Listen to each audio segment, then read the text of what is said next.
진리를 알지니 진리가 너희를 자유케 하리라. 오늘 이 말씀이 우리 사랑하는 성도님들 마음판 깊숙한 곳에 새겨지는 은혜 풍성하게 되기를 주님의 이름으로 축원합니다. 인류의 역사는 왜 거짓의 역사입니까? 처음 사람 아담과 하와가 마귀의 거짓말로 속고 그 죄악 속에, 그 원죄 속에 우리가 태어났습니다. 이게 하나님과 인간이 헤어지는, 결국 에덴 동산으로부터 추방되어지는 그 빌미가 되었던 거죠. 요한일서 1장 10절 보세요. 만일 우리가 범죄하지 아니하였다면 하나님을 거짓말하는 이로 만드는 것이, 인간은 그 피조물의 한계를 결코 넘어설 수가 없습니다.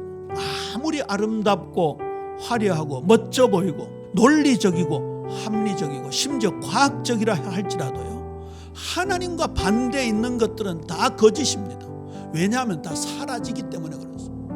그러면 오늘 진리의 말씀을 받기 전에, 내가 받기 전에 나는 어떤 상태인가? 요한복음 8장 34절입니다. 진실로 진실로 너희에게 이르노니 죄를 범하는 자마다 죄의 종이라. 하나님의 자녀로 성령이 내주하시면 죄에 대해서 민감하고요, 이 죄를 지음에 대해서 양심의 가책을 느끼고 주님 앞에 엎드려야 합니다. 그런데 이 사람들은 뭡니까? 지금 지속적으로 죄를 범하고 있는 걸 말합니다. 그거는 죄의 종이라고 얘기하고 있습니다. 로마서 1장 24절에는 그들을 마음의 정욕대로 더러움에 내어버려 두사, 이렇게 되어 있습니다. 인간에게는 자유의지가 존재합니다. 선악과를 따먹을 수도 있고 안 따먹을 수도 있는 자유의지가 존재합니다. 그 선악과는 인간을 창조하신 하나님의 장치입니다. 선악과가 없으면 인간이 아닙니다. 자유의지를 가진 인간이 악을 버리고 선을 택하여 하나님 찬양하는 걸 원하십니다. 그래서 우리 인간에게 자유의지를 주셨는데, 우리의 조상 아담과 하와는 그 자유의지를 가지고 죄를 선택했다 그 말입니다. 우리가 하나님의 형상대로 지음을 받아서 생육하고 번성하여 정복하고 다스려야 될 만물의 영장으로서의 그 축복 가치를 완전히 잃어버렸다 그 말입니다. 이 대지는 우리를 자유케 하시는 진리로 오신 예수 그리스도이신데, 이 말씀을 믿고 확고한 결단을 하라 그 말입니다. 너희가 내 말에 거하면 참 내 제자가 되리라. 주님의 말씀을 묵상하는 걸 말합니다. 주님의 말씀을 목숨 걸고 지키는 것을 말합니다. 주님의 말씀의 명령을 실천하는 것이, 수반되는 것이 주님의 말씀에 거하는 사람입니다.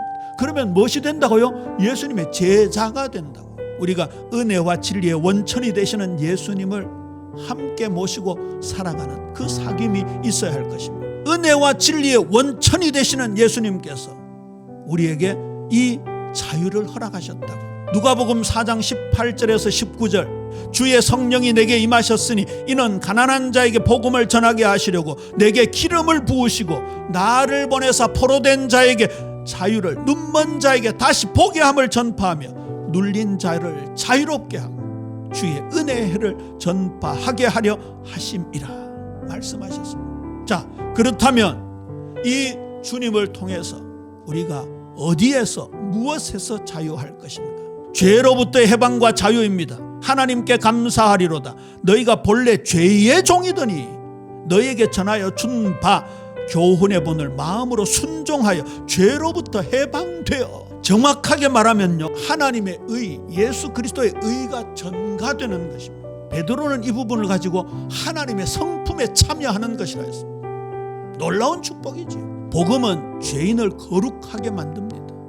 하나님의 거룩함이 우리에게 덧입혀진 것입니다. 그리고 예수님과 하나 되고 성령이 우리 가운데 함께 하시며 거하십니다. 그 성령 하나님은 예수님께서 이루신 완전한 구원을 지금 내 안에 나의 것 되게 하십니다. 그래서 우리가 이 언약의 말씀을 가지고 성령의 충만함을 달라고 기도하는 거예요. 내 속에 있는 죄의 본성이 요구하는 더러운 죄를 미워하게 하시는 분입니다. 성령 하나님은 거룩하고 의로우신 하나님을 닮아갈 수 있도록 힘을 주시는 분입니다. 저와 여러분이 죄를 안 지을 수 있는 능력을 주의 성령께서 허락하시는 줄로 믿습니까? 그래서 성령 충만해야 돼요. 이걸 원리를 잘 기억해야 됩니다. 죄를 지을 자유가 아닌 죄를 짓지 않을 자유를 하나님 우리에게 허락하신 것입니다. 이제는 죄의 종이 아니라 의의 종으로 하나님의 종으로 살 것을 말씀하고 있습니다. 이 자유함을 더 풍성하게 하기 위해서 어떻게 해야 되느냐?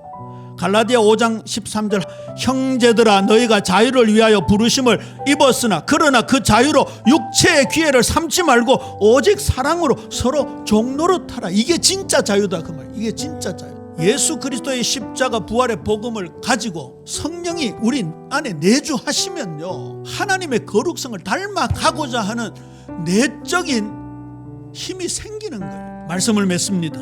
유대인들에게 안식일, 안식년, 희년은 자유의 상징이었습니다. 그릇 시온에서 슬퍼하는 자에게 화관을 주어 그 죄를 대신하며 기쁨의 기름으로 그 슬픔을 대신하며 찬송의 옷으로 그 근심을 대신하시고 그들이 의의 나무 곧 여호와께서 심으신 그 영광을 나타낼 자라 일컬음을 받게 하려 하십니다. 예수님께서 가져다 주시는 창조적 인간의 본질, 하나님 안에서 참 안식을 누리고 영광을 돌리는 축복으로 우리를 인도하신다고. 오늘 우리에게 참된 자유, 안식, 평화 주신 예수님 통해서 우리 예비인 모든 성도님들이 이 천상의 찬양을 지상에 끌어 삶의 예배로 영광 돌리고 모여서 예배로 영광 돌리는 우리 예비 모든 성도님들 되시기를 주님의 이름으로 축원합니다.